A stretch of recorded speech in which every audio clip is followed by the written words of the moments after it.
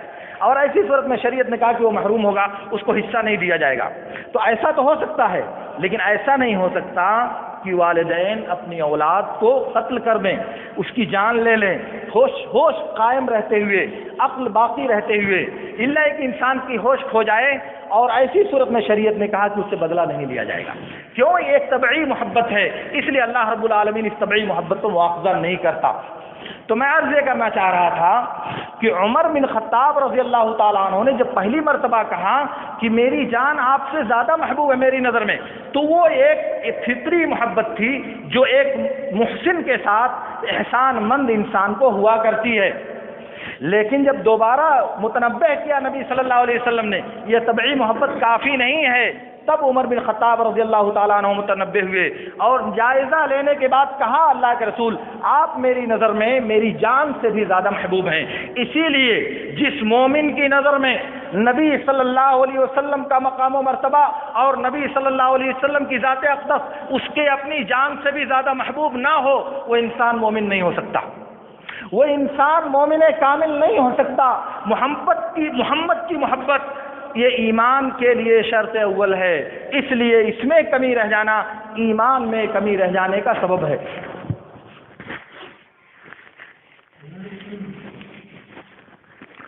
میرے دوستو، میں آپ سے عرض یہ کر رہا تھا کہ دنیا میں انسان کی جو محبتیں ہیں، کوئی بھی محبت کسی سے بھی انسان محبت کرے، ان دو حال سے خالی نہیں.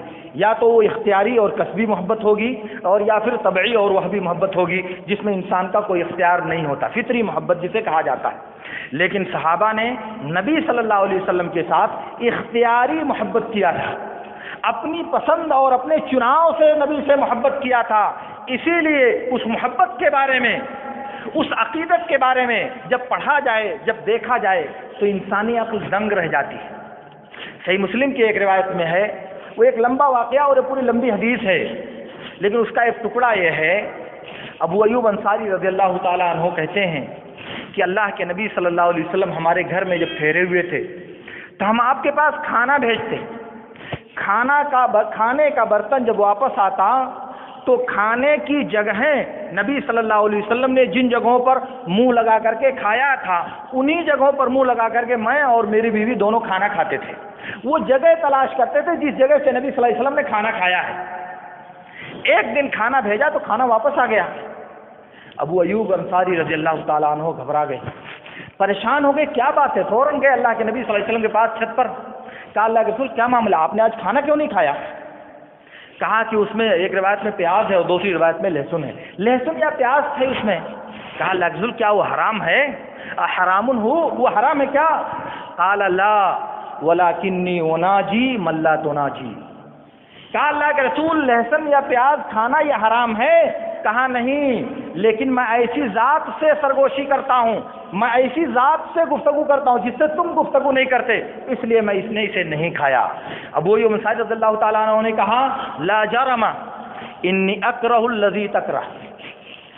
اب آج کے بعد میں اس چیز کو ناپسند رکھوں گا جو آپ کو پسند نہیں ہے، میں بھی اس چیز کو پسندیدگی کی نظر سے نہیں دیکھ سکتا جو چیز آپ کو پسند نہیں ہے. آج کے بعد مجھے بھی یہ لہسن اور پیاز سے نفرت ہے، اس سے میں پسند نہیں کر سکتا. لا جرم اکرہ الذی تکرہ، جو آپ کو ناپسند ہے وہ مجھے بھی ناپسند ہو. جو آپ کو پسندیدہ نہیں ہے وہ میری نظر میں بھی پسندیدہ نہیں ہو سکتی.